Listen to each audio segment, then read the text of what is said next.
ప్రియ శ్రోతలు, ఈ మా వాక్య పరిచర్యను యూట్యూబ్ ద్వారా వినుచున్న మీకందరికీ సర్వశుభాలు ప్రభు యేసు నామమున కలగాలని అనుదినము ప్రార్థించుచున్నాము.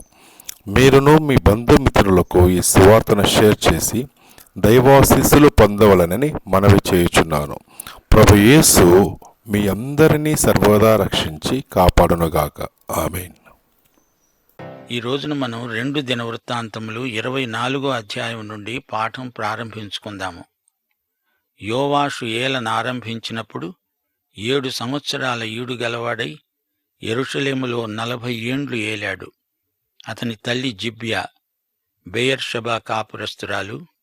యెహోయాదా బ్రతికిన దినములన్నీ యోవాషు యెహోవా దృష్టికి యథార్థముగా ప్రవర్తించాడు. యోవాషుకు 2 భార్యలు. ఈ పెండ్లి చేసింది కూడా యెహోయాదానే. యెహోవా మందిరాన్ని బాగు చెయ్యాలని యోవాషుకు తాత్పర్యం పుట్టింది. గనుక అతడు యాజకులను లేవీయులను సమకూర్చి అన్నాడు, ఇది నా ఆజ్ఞ. యూదా పట్టణాలకు మీరు వెళ్ళండి. మీ దేవుని మందిరాన్ని బాగు చేయడానికి ఇశ్రాయేలీయులందరి వద్ద నుండి ఏటేటా ధనం సమకూర్చండి. ఈ కార్యక్రమాన్ని మీరు త్వరపెట్టాలి. అయితే వారు ఆ పని త్వరగా చేయకపోయినందున రాజు ప్రధాన యాజకుడైన యెహోయాదాను పిలిచి అడిగాడు, దుర్మార్గులైన అతల్యా కుమారులు దేవమందిరాన్ని పాడు చేశారు. ప్రతిష్ఠోపకరణాలన్నింటినీ బయలుదేవత పూజకు ఉపయోగించారు. సాక్ష్యపు గుడారాన్ని బాగుచేయటానికి లేవీయులకు చెప్పి కానుకలు నీవెందుకు తెప్పించలేదు? మోషే నిర్ణయించిన కానుక యూదా, యెరూషలేము, ఇశ్రాయేలు సమాజకులు ఇవ్వాలి కదా. మోషే యెహోవా సేవకుడు. అతని నిర్ణయం చొప్పున నీవెందుకు చేయలేదు? రాజాజ్ఞ చొప్పున వారు ఒక పెట్టెను చేయించి యెహోవా మందిర ద్వారము బయట దాన్ని ఉంచారు. యూదాలో, యెరూషలేములో వారు చాటించారు, జనులు కానుకలు యెహోవా వద్దకు తేవాలి. దైవసేవకుడైన మోషే అరణ్యమందు ఇశ్రాయేలీయులకు నిర్ణయించిన కానుకలు తెండి. అధిపతులు, జనులందరూ సంతోషంగా కానుకలు తీసుకుని వచ్చి చాలినంత మట్టుకు పెట్టెలో వేశారు. లేవీయులు ఆ పెట్టెను రాజు విమర్శించే స్థలానికి తెస్తూ వచ్చారు. అందులో ద్రవ్యము విస్తారముగా ఉన్నట్లు కనబడినప్పుడెల్లా ప్రధానమంత్రి, ప్రధాన యాజకుడు నియమించిన పై విచారణకర్త వచ్చి పెట్టెలో ఉన్న ద్రవ్యాన్ని తీసి యథాస్థానమందు దాన్ని ఉంచుతూ వచ్చారు. వారి చొప్పున పలుమారు చేయడము చేత విస్తారమైన ద్రవ్యము సమకూర్చబడింది. రాజు, యెహోయాదా కలిసి ఆ ద్రవ్యాన్ని పనివారికి చెల్లించారు. కాశ పనివారిని, వడ్రంగులను, ఇనుప పని, ఇత్తడి పని చేసేవారిని కూలికి కుదిర్చారు. పనివారంతా ఈ విధంగా పని జరిగించి సంపూర్తి చేశారు. దేవుని మందిరాన్ని వారు యథాస్థితికి తెచ్చి దానిని బలపరిచారు. అది సిద్ధమైన తరువాత మిగిలిన ద్రవ్యాన్ని రాజు, యెహోయాదా తీసుకొని దానిని మందిర సేవకై వినియోగించారు.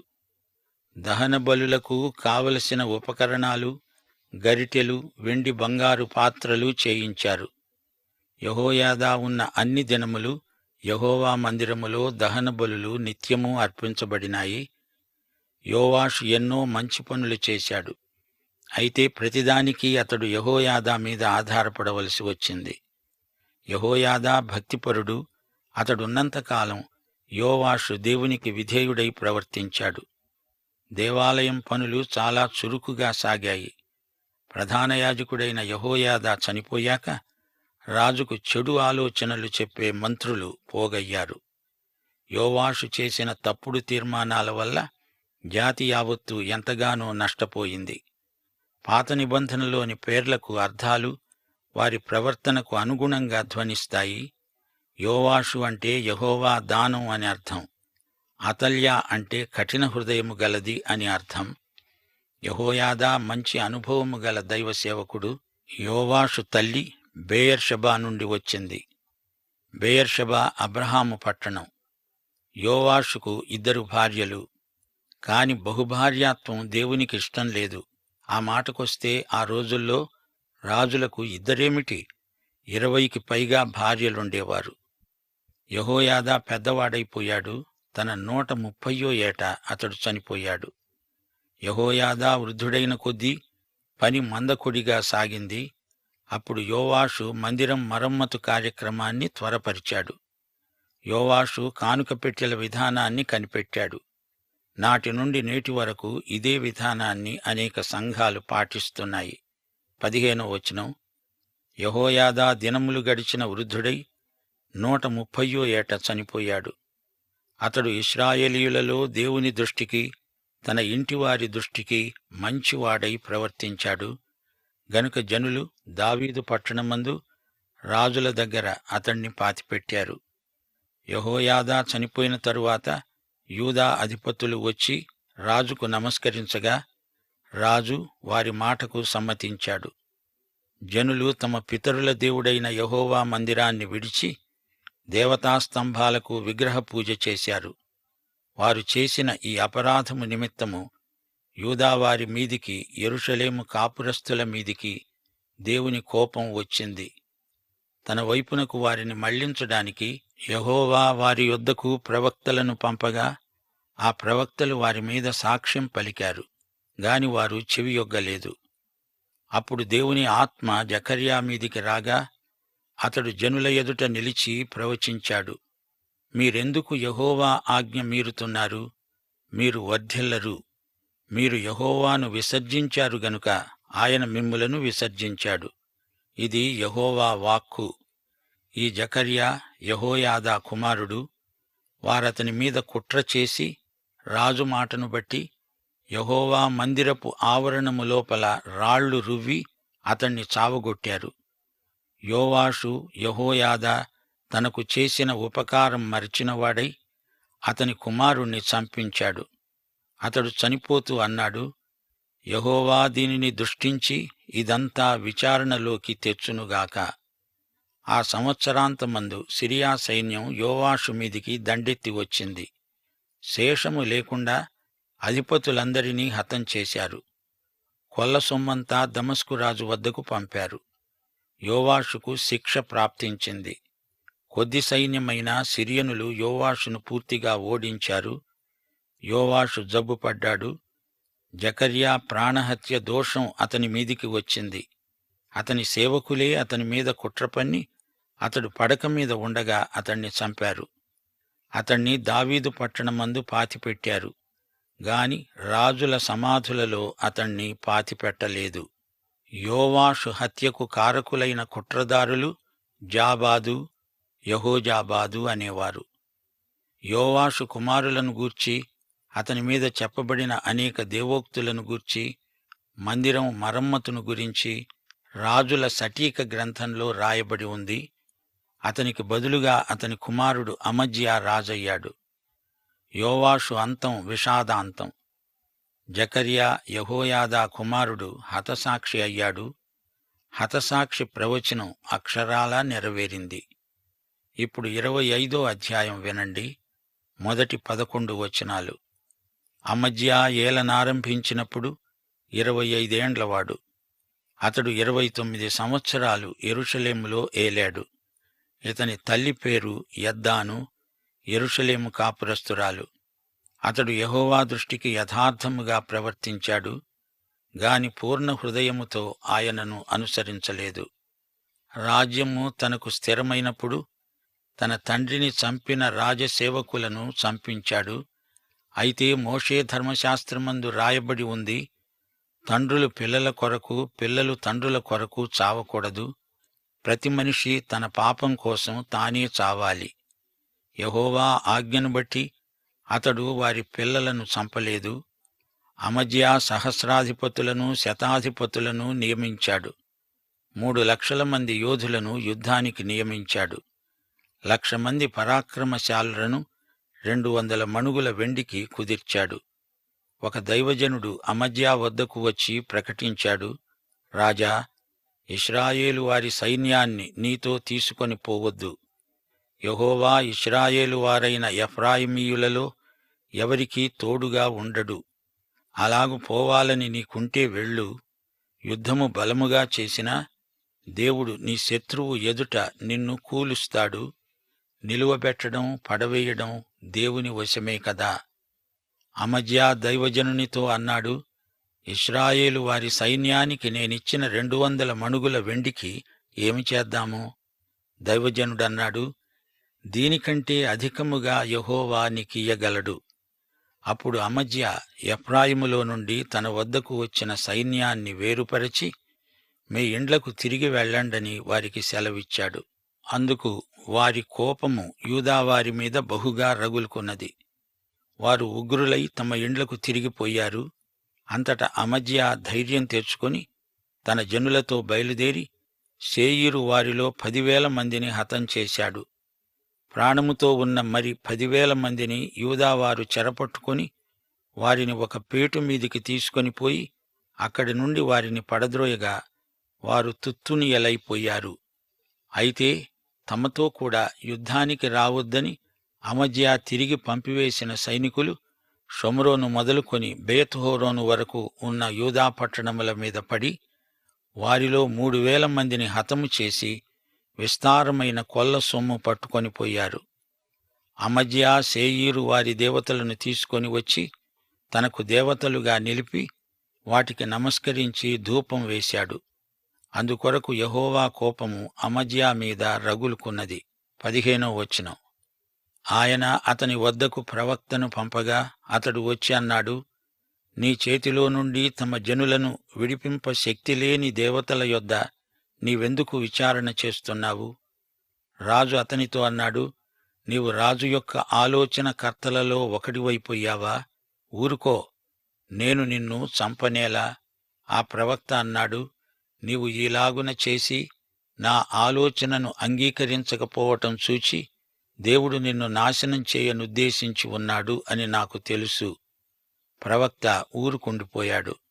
ప్రియశ్రోతలు, అమజ్యా మొదట్లో ధర్మశాస్త్రానుసారంగా ప్రవర్తించాడు.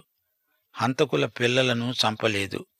పరలోకానికి వెళ్లాలంటే నీకు స్వయంగా విశ్వాసముండాలి. నీ తల్లిదండ్రులు భక్తులైతే నీవు భక్తుడవు కావు. తల్లిదండ్రులు దుర్మార్గులైతే నీవు దుర్మార్గుడవు కావు. క్రీస్తునందలి విశ్వాసం నిన్ను దేవుని బిడ్డనుగా చేస్తుంది. అమజ్యా మొదట్లో యెహోషాపాతు, ఆసా అనే తన పూర్వీకుల్లాగే వ్యవహరించాడు. అమజ్యా మొదట ప్రవక్త మాట విన్నాడు. శేయీరు యుద్ధంలో మృత సముద్ర తీరాన ఘన విజయం సాధించాడు. అయితే రానురాను అమజ్యా విగ్రహారాధికుడైపోయాడు. ఇప్పుడు 17వ వచనం నుండి మరో యుద్ధం ఆరంభమైంది.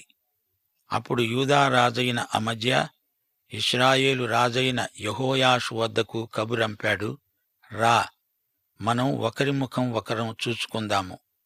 గమనించాలి, యెహూ కొడుకు యెహోయాహాజు, ఇతని కుమారుడే యెహోయాషు. యెహోయాషు అమజ్యాకు ప్రత్యుత్తరమిచ్చాడు, నీ కుమార్తెను నా కుమారునికి ఇయ్యి అని లెబానోను ముండ్ల చెట్టు దేవదారు వృక్షానికి వర్తమానము పంపగా అక్కడి దుష్టమృగం ఆ ముండ్ల చెట్టును తొక్కివేసింది. ఎదోమీయులను ఓడించినందుకు హృదయమందు గర్వించి ప్రగల్భాలు పలుకుతున్నావు కదూ, ఇంటి వద్దే నిలిచి ఉండు. నీవు నా జోలికి వచ్చి కీడు తెచ్చుకోవటం దేనికి? నీవు నీతో కూడా యూదావారు అపజయమొందటమెందుకు? అమజ్యా ఆ వర్తమానాన్ని అంగీకరించలేదు. జనులు ఎదోమీయుల దేవతల వద్ద విచారణ చేస్తూ వచ్చారు. శత్రువుల చేతికి వారు అప్పగించబడకుండా దేవుడతణ్ణి ఈ విధంగా ప్రేరేపించాడు.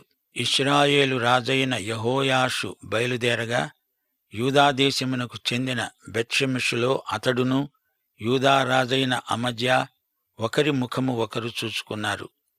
యూదావారు ఇశ్రాయేలు వారి ఎదుట నిలువలేక ఓడిపోగా ప్రతివాడు తన తన గుడారానికి పారిపోయాడు. అప్పుడు యెహోయాషు అమజ్యాను బెత్షెమెషులో పట్టుకొని యెరూషలేముకు తీసుకొని వచ్చి యెరూషలేము ప్రాకారమును ఎఫ్రాయిము గుమ్మము మొదలుకొని మూల గుమ్మము వరకు 400 మూరల పొడుగున పడగొట్టాడు. అతడు దేవుని మందిరములో ఓబెదెదోము వద్ద ఉన్న వెండి అంతా, బంగారమంతా, ఉపకరణాలన్నీ, రాజనగరునందు ఉన్న సొమ్మును, కుదువపెట్టబడిన వారిని తీసుకొని షోమ్రోనుకు తిరిగి వచ్చాడు. అమజ్యా దేవుడు చెప్పినా వినకుండా అపాయము కొని తెచ్చుకున్నాడు. హతసాక్షి అయిన జకర్యా పలికిన ప్రవచనం నెరవేరింది. ఇశ్రాయేలు రాజైన యెహోయాషు చనిపోయిన తరువాత అమజ్యా 15 సంవత్సరాలు బతికాడు. అమజ్యా చేసిన ఇతర కార్యములు యూదా ఇశ్రాయేలు రాజుల గ్రంథమందు రాయబడి ఉన్నాయి.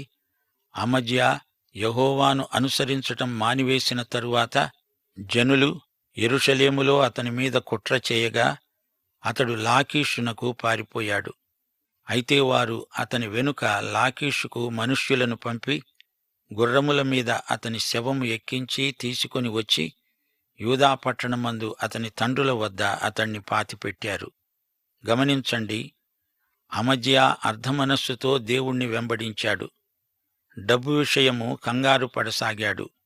లాభనష్టాలు లెక్క వేసుకుంటున్నాడు.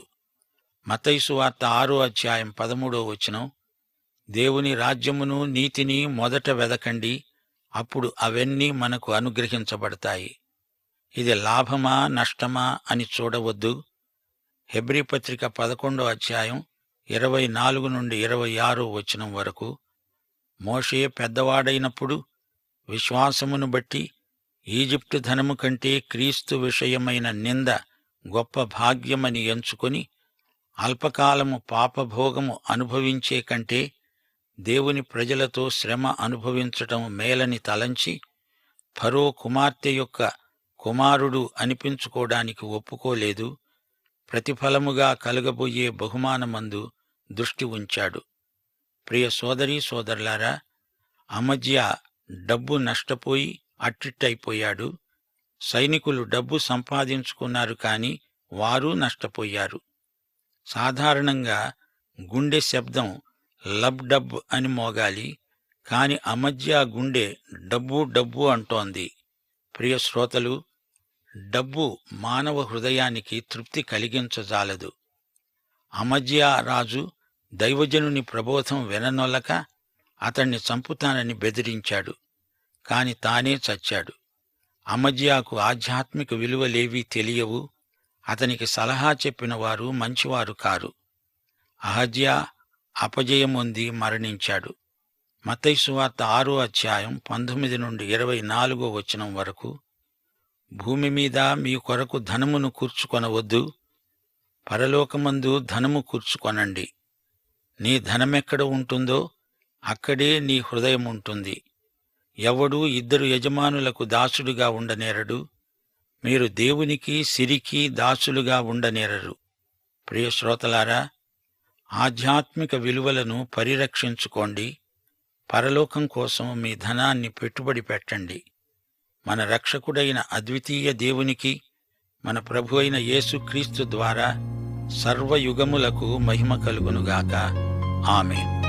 ప్రియ శ్రోతలు, ఈ మా వాక్య పరిచర్యను యూట్యూబ్ ద్వారా వినిచున్న మీకందరికీ సర్వశుభాలు ప్రభు యేసు నామమున కలగాలని అనుదినము ప్రార్థించుచున్నాము. మీరును మీ బంధుమిత్రులకు ఈ సువార్తను షేర్ చేసి దైవాశీస్సులు పొందవలనని మనవి చేయుచున్నాను. ప్రభు యేసు మీ అందరినీ సర్వదా రక్షించి కాపాడునుగాక. ఆమేన్.